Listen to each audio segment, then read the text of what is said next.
yakni Abdullah bin Mas'ud radhiyallahu anhu, semoga Allah meridhai beliau.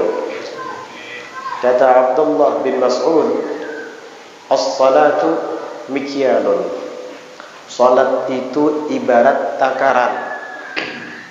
Faman awfa istawfa, maka barang siapa yang menepati takaran itu sesuai dengan ukuran, tidak berlaku curang, istawfa, maka dia berhak untuk mendapatkan sesuai dengan yang ditakar.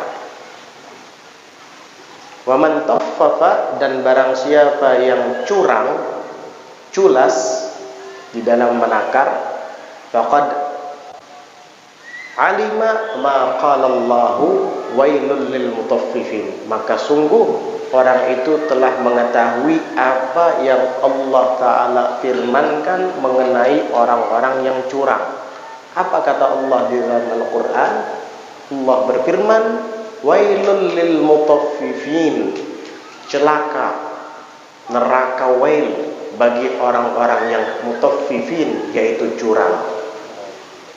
Artinya curang dalam berdagang, masalah duniawi itu bahaya. Itu akan membuat seseorang celaka kelak di akhirat. Apalagi jikalau curang dalam melaksanakan sholat, karena ini adalah perkara ukhrawi atau akhirat. Sehingga hukum orang yang curang di dalam perihal keduniaan itu berbahaya, maka curang yang terjadi dalam perihal akhirat lebih berbahaya lagi. Na'udzubillah. Oleh karenanya, jalankan hak sholat itu sesuai dengan yang diajarkan oleh syariat. Rukun-rukunnya laksanakan dengan benar, jangan sampai ada yang kurang. Begitu juga syarat-syarat sebelum memasuki sholat harus dilaksanakan dengan benar pula, supaya sholatnya tidak ada yang kurang. Waqala ba'dul ulama, dan berkata sebahagian ulama, mathalul musalli, perumpamaan orang yang sholat, mathalut tajir, sama seperti orang yang berdagang, orang yang berniaga. Alladzi la yahsulu lahur ribhu, yang tidak akan hasil baginya itu keuntungan atau laba. Artinya orang yang berdagang tidak akan menghasilkan laba hatta yakhlusa lahu ra'sul mal, sehingga habis modal usaha yang dia modalkan, baru kelihatan hasil. Orang berdagang itu apabila ingin berjualan, dia harus punya modal dulu, dan modal itu harus habis kita berikan kepada dagangan. Nanti kalau modalnya sudah habis dan kita mulai untuk buka usaha, baru hasilnya kelihatan. Kalau modalnya masih ada, belum dibelanjakan kemana-mana, bagaimana mungkin kita bisa mendapatkan laba dan keuntungan? Sehingga begitulah perumpamaan sholat, seperti orang yang berdagang, yang tidak akan mendapatkan laba dari perdagangannya kecuali setelah dia sudah menghabiskan modal ra'sul mal. Wa kadzalikal musalli, dan demikian pula orang yang sholat. La tuqbalu lahu nafilatun, tidak akan diterima baginya sholat sunnah hatta yu'addiyal fariḍah, sehingga ia melaksanakan sholat yang fardu. Orang yang melaksanakan sholat sunnah tetapi ia tidak melaksanakan sholat yang fardu, maka sholat sunnahnya ditolak, tidak diterima. Setiap kali hari raya Idul Fitri ataupun Idul Adha, setahun 2 kali penuh masjid, sampai ke teras, sampai ke pekarangan masjid. Padahal sholat Idul Fitri sunnah, sholat Idul Adha sunnah. Giliran hari Jumat, ya Allah, kosong. Subhanallah. Ini cara berpikir orang yang bangkrut. Lebih mengejar yang sunnah, sementara ia meninggalkan yang wajib. Berharap mendapatkan laba dan keuntungan, tapi modalnya tidak ada. Itu sama seperti orang yang berdagang. Dia harus memiliki rasul mal, modal dulu. Setelah modalnya habis dibelanjakan, baru dia mulai berdagang. Di situ nanti akan kelihatan keuntungannya. Tapi kalau seandainya ia tidak punya modal, atau modalnya disimpan aja, dari mana datangnya keuntungan? Begitu juga, ingin mendapat pahala sunnah sembahyang ini, sunnah sembahyang itu, tapi yang fardu ditinggalkan, sia-sia, tidak akan diterima oleh Allah Subhanahu wa ta'ala. Saya setiap malam Jumat itu selalu sembahyang sunat hajat. Subuhnya nggak sholat, zuhurnya nggak sholat, asarnya nggak sholat, maghrib sholat sekaligus sholat hajat. Habis itu tidur, isyanya pun nggak sholat. Sia-sia sholat hajatnya itu. Banyak yang kayak begitu kadang. Sembahyangnya cuma sembahyang duha saja. Kenapa? Ujar guru, sembahyang duha itu akan membuka pintu rezeki. Usaha jadi lancar, duit jadi tambah banyak. Subhanallah. Subuh kada sembahyang, zuhur kada sembahyang, duha digawi kada pernah kelar. Bangkrut juga ini cara berpikirnya. Sudah yang fardu ditinggalkan, hanya meringkas untuk melaksanakan sholat duha yang sunnah tadi. Kemudian dibalik pelaksanaan sholat duha, yang diharapkannya bukan Allah, malah duit. Kasihan betul orang ini. Sudah sembahyang duhanya kada ikhlas, mengharap duit. Nang fardu ditinggalkan. Ini salah. Kenapa itu bisa terjadi? Karena sidin kada hadir ke majelis. Coba sidin hadir ke majelis, gak mungkin seperti itu. Biar bagaimanapun hebatnya sholat sunat, kalau melakukan sholat seperti ini maka pahalanya akan begini. Tetap saja tidak dapat mengalahkan sholat yang fardu. Ketika Nabi Sallallahu Alaihi Wasallam bersabda, "Rakaatul fajri khairun minad dunya wa ma fiha." Sholat sunat 2 rakaat sebelum fajar, sebelum subuh, itu lebih baik daripada dunia dan seisinya. Berarti besar pahalanya kan? Lebih baik, lebih berharga, lebih mahal daripada dunia dan seisinya. Para ulama mengomentari, ini baru sholat sunatnya sudah begitu pahalanya. Bagaimana dengan sholat subuhnya itu sendiri, yang jelas-jelas hukumnya adalah fardu? Begitu. Sehebat apapun sholat sunat, tetap saja tidak dapat mengalahkan yang fardu. Begitu caranya kita berpikir. Jumat kada penolak, Idul Fitri, Idul Adha penyungsungnya tulak daripada yang lain. Hari Jumat kedadak, kasihan. Ya, orang tuh mun penyungsungnya tulak tuh bisa jadi supan. Jadi mun berdahulu tulak di masjid kada denang melihat. Amunnya tak lambat sedikit kelihatan orang supan, tahu diri bang ngarannya itu. Ya supan kenapa? Ya aja setahun sekali aja ke masjid.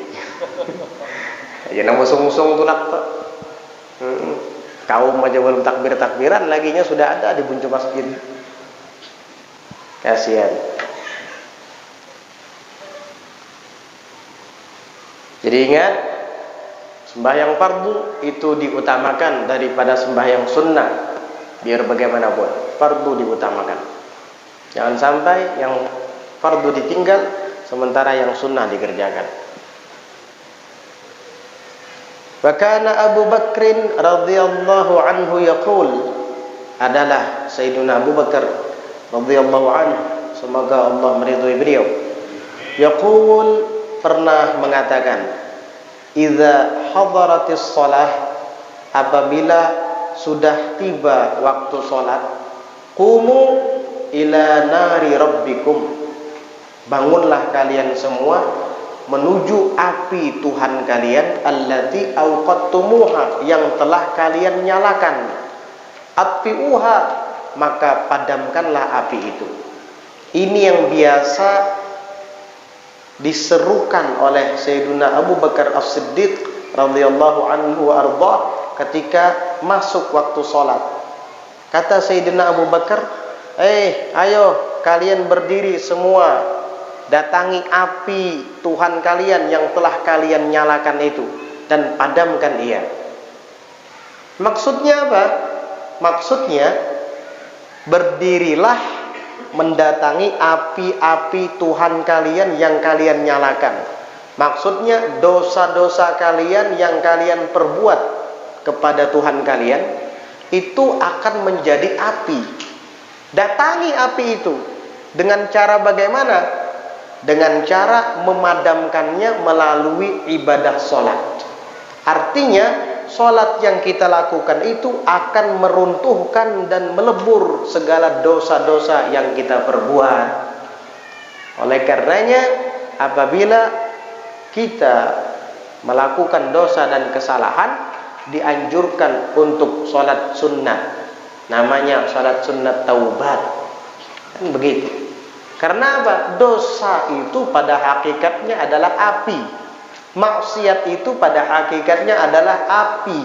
Ketika kita melakukan maksiat, berarti kita telah menyalakan api untuk membakar kita kelak di akhirat. Seseorang main judi yang dia lakukan itu akan menjadi api di akhirat. Seseorang misalnya mencuri, perbuatan haramnya itu jadi api di akhirat. Seseorang misalnya wal'iyadzubillah mereguk minuman keras, dosa ini akan menjadi api kelak di akhirat. Oleh karenanya padamkan api-api itu dengan bertaubat dan melaksanakan sholat. Sayyidina Abu Bakar As-Siddiq selalu beliau berseru seperti itu, idza hadaratis shalah, apabila sudah tiba waktu sholat. Ayo berdiri, kata Sayyidina Abu Bakar As-Siddiq, datangi tuh api yang kalian nyalakan, padamkan ia dengan sholat, karena sholat waktunya sudah tiba. Radhiyallahu anhu wa arda. Di dalam hadis Rasulullah sallallahu alaihi wasallam pernah bersabda, "Mathalus shalawatil khams mathalun nahrin ghumrin fi babi ahadikum yaqtahimuhu fil yaumi wal lailati khamsa marrat. Apa tarawna dzalika yubqi min daranihi syai'a?" Qalu la. Rasulullah sallallahu alaihi wasallam bersabda di hadapan para sahabat, perumpamaan salat 5 waktu yang kalian kerjakan itu sama seperti kolam atau sungai yang tergenang di depan pintu rumah kalian, di mana ia setiap hari berenang di sungai itu sebanyak 5 kali. Apakah kira-kira engkau akan melihat ada sisa-sisa kotoran di badannya? Maka para sahabat menjawab, la, tidak ya Rasulullah. Kita yang mandi 2 kali sehari aja merasa bersih. Ya, bangun tidur sama sore setelah bekerja, rasanya bersih badan kita. Iya, memasuki siang dan memasuki malam, itu baru sehari 2 kali mandi. Bagaimana kalau 5 kali? Itulah perumpamaan sholat 5 waktu, kata Nabi, dalam melebur dan membersihkan dosa-dosa kita.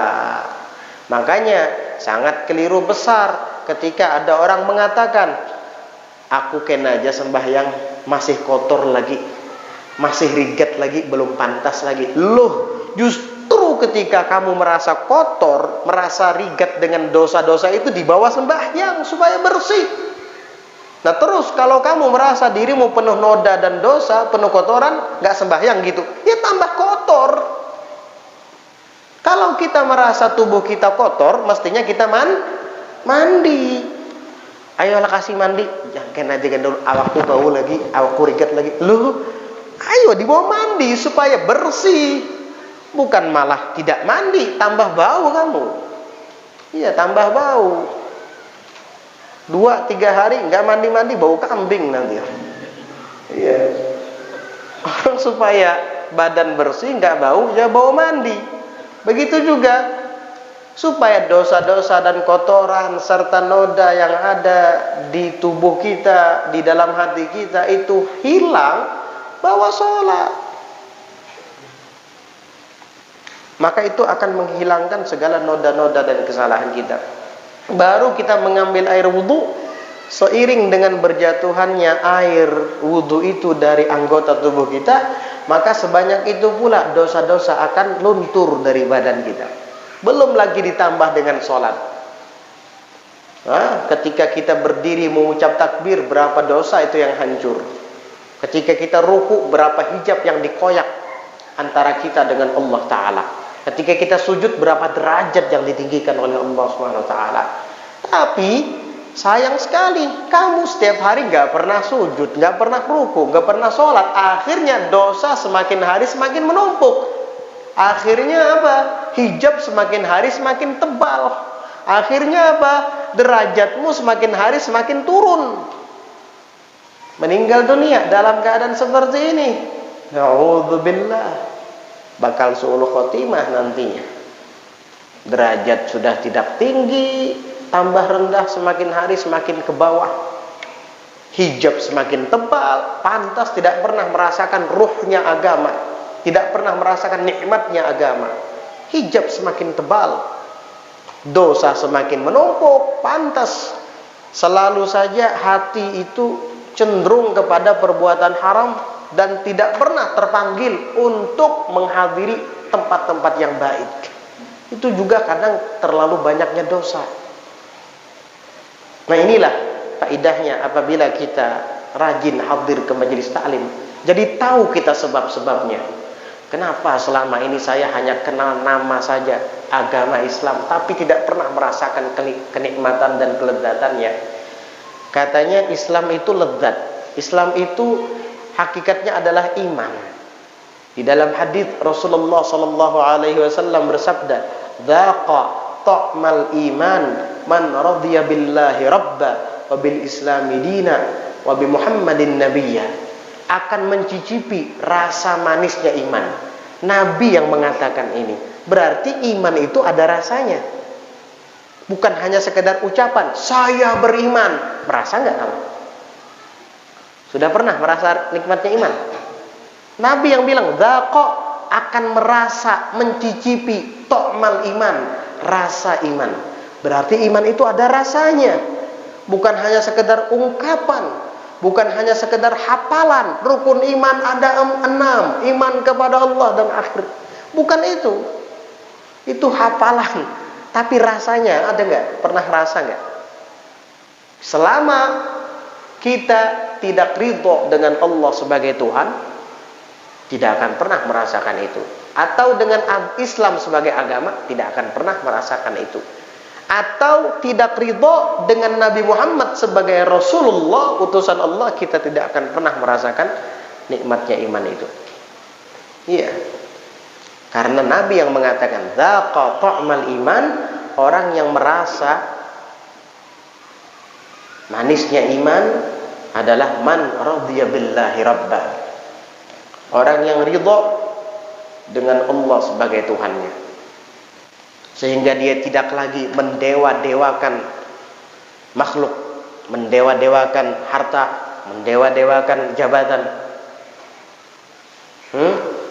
Dia hanya ridho kepada Allah sebagai Tuhannya. Dia selalu berpasrah diri hanya kepada Allah, bergantung hanya kepada Allah, dan bertawakal hanya kepada Allah. Sayyidina Abdurrahman As-Sagaf mengatakan, dawaul qalbi qat'ul alaiq. Obat hati adalah memutuskan segala ketergantungan kepada makhluk. Selama kamu masih bergantung dengan makhluk, hatimu akan terus ada penyakitnya di dalamnya. Selalu kecewa, selalu sedih, karena kamu terlalu bergantung dan berharap dengan makhluk. Itu penyebabnya. Ridho kepada Allah sebagai Tuhannya, wabil islami dina, dan ridho dengan agama Islam sebagai agamanya. Ini baru merasakan lezatnya iman. Ridho dengan Islam sebagai agama. Agama itu nomor 1. agama itu segalanya.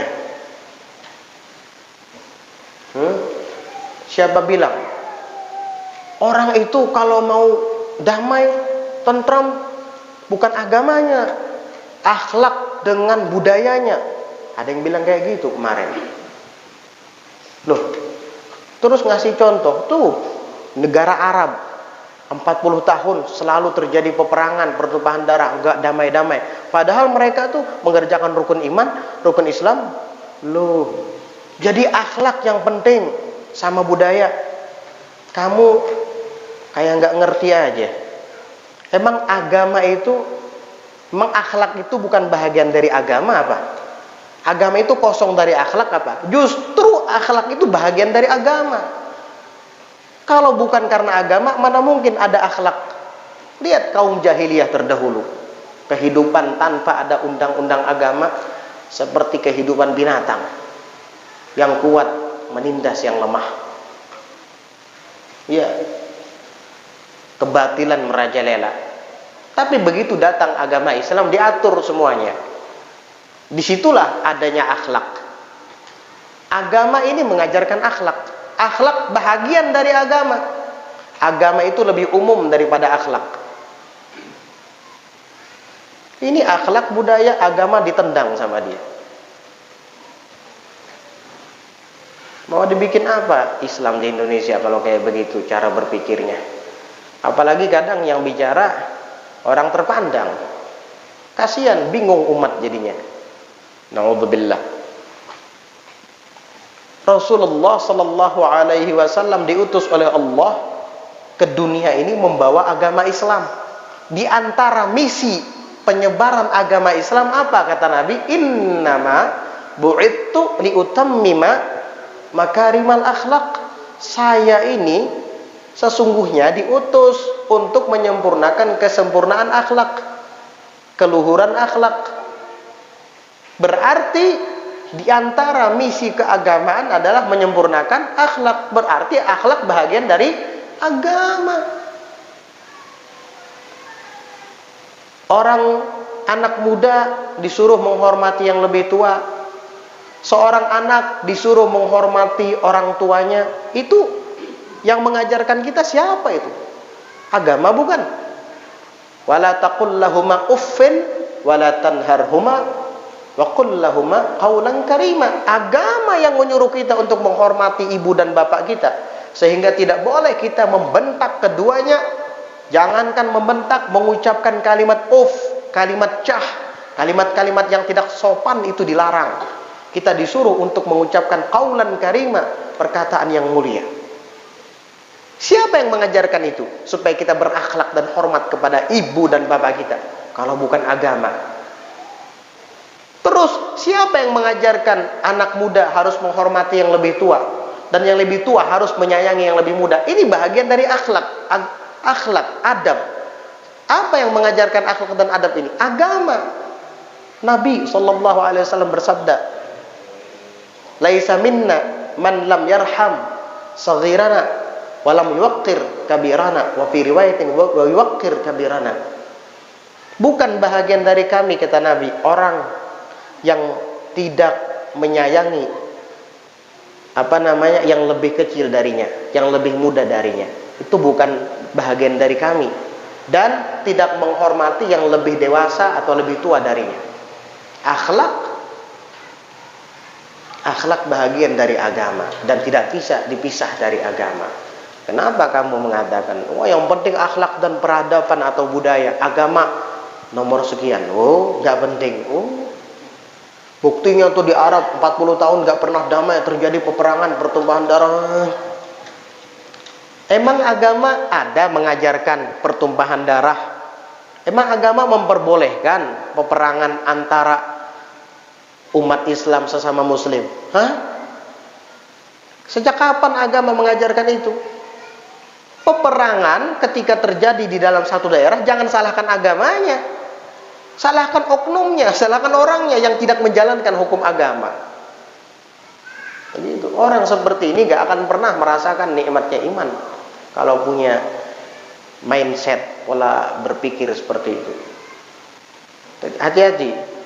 Hati-hati sekali, bahaya. Kita harus arif dalam melihat video-video, apalagi yang para penggemar media sosial. Hati-hati, macam-macam bermunculan sudah di akhir zaman. Nauzubillah.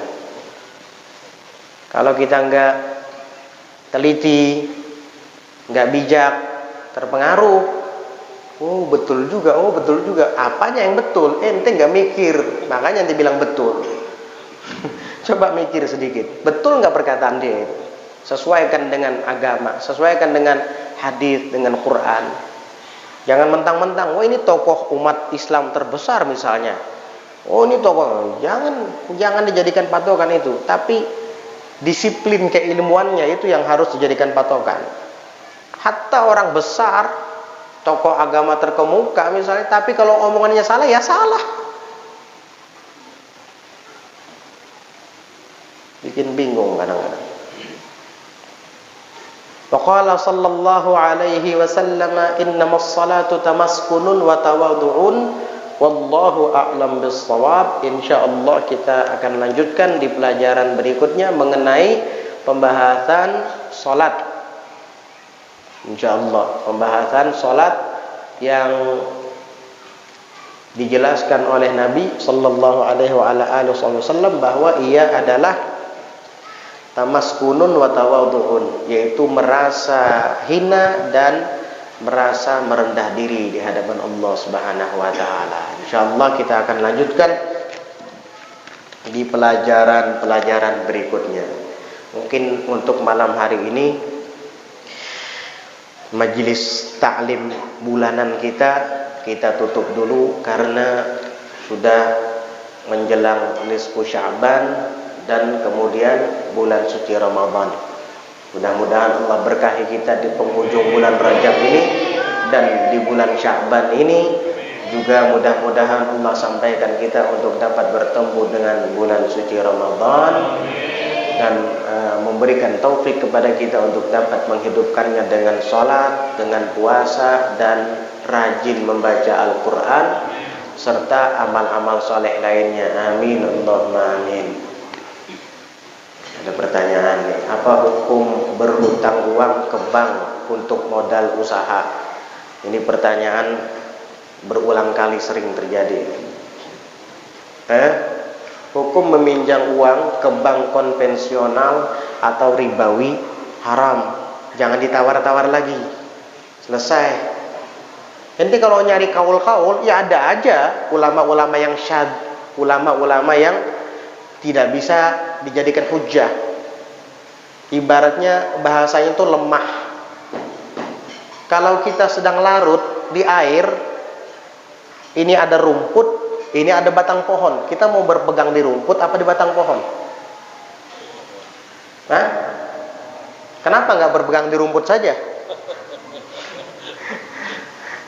Rumputnya umpat tercabut, umpat larut. Iya, coba kalau di batang pohon, selamat kamu. Iya. Begitu juga, setiap kali yang sesuai dengan nafsunya, dunianya, dicari-cari kaul. Kalau nyari-nyari kaul, anjing ada yang menghalalkan. Ayo, mau makan anjing? Anjing ada yang menghalalkan. Kalau kita mau nyari-nyari kaul-kaul begitu, akhirnya nggak punya madhab kamu. Syafi'i bukan, Hanafi bukan, Maliki bukan, Hambali bukan. Gado-gado kamu. Berarti siapa yang akan bertanggung jawab di akhirat? Atau hanya ikut-ikutan? Ustadz Bulan nih, Ustadz Bulan. Ente pernah berguru sama dia? Tahu ente kapasitas keilmuannya dalam agama sehebat apa? Dia ngerti nggak ilmu usul? Dia ngerti ilmu fikih? Dia paham tentang hadis hasan, sahih dan dhaif? Tapi dia terkenal loh. Iya, artis, dia terkenal. Ustadz artis. Jadi hati-hati. Jadi kalau meminjam uang di bank konvensional dan ada bunganya, ya haram hukumnya. Karena apa? Kita dilarang untuk utang piutang dengan jalan ribawi. Kecuali darurat. Arti darurat paham? Arti darurat, kita sudah tidak bisa lagi meminjam uang dengan cara yang tidak ada unsur ribanya. Di mana-mana kalau meminjam uang harus ada riba. Ini satu. Dan yang kedua, jika kita tidak meminjam uang, maka keselamatan kita terancam. Bisa jadi kita mungkin mati kelaparan, atau anak istri kita begitu mati kelaparan. Nah, ini mungkin kita minjam uang dengan cara ribawi tadi. Itu yang dimaksud darurat. Ini darurat bipeh. Kenapa? Kada lagi mencari pinjaman. Nah, bisi tanah 10 hektar, bisi motor 10 buah, sepeda motor 5 buah, rumah di sini di situ ada. Darurat jer. Darurat datang dari mana itu? Saya seorang anak muda yang memutuskan untuk tidak pacaran. Alhamdulillah, bagus. Lalu suatu hari ada seorang gadis yang pengen ngajakin pacaran sama saya. Wah, setan ini. Namun saya tolak gadis cantik itu. Wow. Tapi setelah saya tolak, entah mengapa ada rasa kecewa di dalam hati saya. Menyesal menolak wadai. Berarti hati kamu masih ada kotorannya itu. Ya, orang ketika kita sudah menolak sesuatu yang haram, alhamdulillah mestinya. Kok kamu malah menyesal? Kok menyesal? Gimana ini? Kata teman saya sudah menyia-nyiakan sesuatu yang langka. Tuh, pantas ada setan nomor 3 ini. Tadi setan pertama yang ngajakin pacaran, ditolak. Sudah benar itu sikapnya, ditolak. Datang setan ketiga. Ya ini tadi nih. Wah, itu langka loh. Gadis secantik itu ngajak pacaran sama kamu. Kok kamu tolak? Lalu menyesal hatinya gara-gara setan ketiga ini tadi. Itu bukan teman saya itu, setan saya itu. Kata teman saya salah, ganti kata setan saya gitu. Biar dia sadar. Sesuatu yang langka. Gadis yang mengajak saya pacaran tadi jarang sekali mau ngajakin pacaran sama laki-laki, sama laki-laki lain. Justru gadis yang tidak mengajak laki-laki lain pacaran itu gadis yang baik namanya. Tapi jarang lebih orang seperti ini nggak pernah ngajakin laki-laki pacaran. Tiba-tiba dia ngajakin laki-laki pacaran. Oh, kemarin dia malaikat, sekarang dia berubah jadi setan. Terus kamu mau gitu? Dulu dia nggak pernah ngajakin laki-laki pacaran. Bagus, malaikat ini. Sekarang malah ngajakin laki-laki pacaran. Setan berarti sekarang. Jadi, karena tidak ada yang menyuruh untuk dosa yang haram kecuali setan. Ya, kalau ngajak kawin nggak apa-apa. Bagus itu. Pian mun hendak lawan ulun, datangilah kawitan ulun berdatang. Ulun hakun aja. Tapi pian datangi kawitan ulun, kita kada boleh berpacaran. Nah, ini bagus. Ya begitu, serius namanya itu. Dan saya dianggapnya sepas. Saya dianggapnya nggak paham apa itu, pasrai, nggak paham tuh. Namun malah saya tolak. Nggak paham apa ini tulisannya. Saya menolaknya juga karena Allah. Bagus kamu kalau kayak begitu. Namun ada rasa kecewa, ya gara-gara setan ketiga tadi di dalam hati saya. Apakah yang saya telah lakukan itu sudah benar? Ya, benarnya ada, kelirunya juga ada sedikit. Benarnya kamu menolak, itu sudah benar. Kelirunya ketika kamu menyesal. Kenapa menyesal? Ini kan diajak pacaran, bukan diajak menikah. Nah, kalau diajak menikah, wanitanya cantik, baik, sudah diajak menikah dengan serius, dia malah menolak. Akhirnya wanita tadi menikah dengan laki-laki lain. Lalu kamu menyesal. Ini baru penyesalan yang benar. Karena diajak menikah, bukan pacaran. Kalau diajak pacaran jangan menyesal. Alhamdulillah. Justru kalau kamu menerima, kamu harus menyesal gara-gara menerima dia. Pacaran soalnya, iya. Pacaran kan dilarang. Sudah ya, segitu aja ya. Apa hukum seseorang mengqadha sholat atau puasa yang tertinggal di masa lalu, yang mana baru saja bertobat di umur yang sudah tua, bagaimana cara mengqadanya? Orang tua itu ada tua biasa, ada tua syaikhun harim. Yakni tua biasa artinya usianya tua tetapi masih kuat untuk berpuasa. Maka dia tetap wajib mengqadanya sebagaimana mestinya. Tetapi jikalau dia sudah sampai ke batasan syaikhun harim atau orang tua yang sudah lansia, lanjut usia, sehingga dia tidak sanggup lagi berpuasa, jangankan mengqadha, melaksanakan puasa Ramadan tahun ini aja nggak bisa, apalagi mengqadha yang di masa lalu. Nah, kalau memang seperti itu keadaannya, maka cukup dengan membayar fidyah. Wa 'alal ladzina yutiqunahu fidyatun ta'amul miskin. Jadi dia bayar fidyah, memberi makan orang miskin. Setiap harinya tuh 1 mud.